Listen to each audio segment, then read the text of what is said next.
មានទទួលធ្វើចុងភៅតាមវងផឹកព្រោះឃើញរាល់ដងអាខ្លះផឹកច្រើន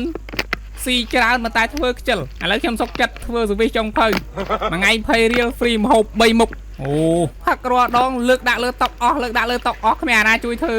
អាខ្លះទៀតឲ្យធ្វើមន់ស៊ីវាថាវាអត់ហ៊ានអាកឲ្យខ្លាចឈាមដល់ពេលធ្វើឆ្អិនមាត់វាដូចដង្ហាលហាត់រីចឹងស៊ីមន់អស់5ស្រាពីបងអត់ដល់និយាយត្រូវនិយាយត្រូវមិនជួបចឹងរាល់ឆ្នាំហ្នឹង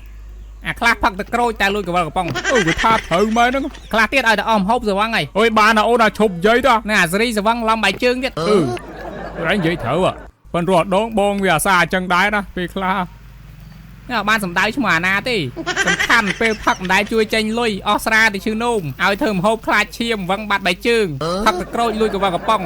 ឲ្យលុយដូងវ៉ាន់កັບក្បាលកាក់អូនិយាយទៅប្រវត្តិផឹកស៊ីណៃជួចត់ណាអ្នកខ្លះផឹកសវឹងបានទៅហៅយើងទៅដល់យើងចេញលុយបងជួបដែរអ្នកខ្លះអស់ស្រាផឹកបានហៅយើងទៅឲ្យយើងទិញឲ្យក៏ទៅជីវិតអ្នកផឹកគាត់ណាផឹកក៏គេបោកដែរណាហ្នឹងហើយខ្ញុំជឿថាអ្នកអង្គនេះមិនដែលជួបទេអូបងជួបច្រើនជាងគេញឹកជាងគេផងមែនដល់នឹកឈឺចាប់តែឯងឈប់និយាយចឹងព្រោះអីប៉ះអ្នកមើលច្រើនអ្នកមើលខ្លះគឺចឹងហ្មងប៉ះទៅអាហ្នឹងគេហៅថាផឹកស៊ីអត់ចេញពីចិត្តមើលនៅមានអីទៀតមែនដល់នៅមានទៀតនិយាយមួយទៀតរៃលុយគ្នាទិញម្ហូបខ្លែមកពេលរៃលុយទិញហ្នឹងគ្នា3នាក់ដល់ពេលធ្វើឆ្អិនមក7នាក់អាណាស៊ីគ្រាន់ភាកច្រើនអ្នកធ្វើអត់សូវស៊ីអូយបានហើយយើងនឹងប៉ះអញទាំងអស់ឯងឌឺ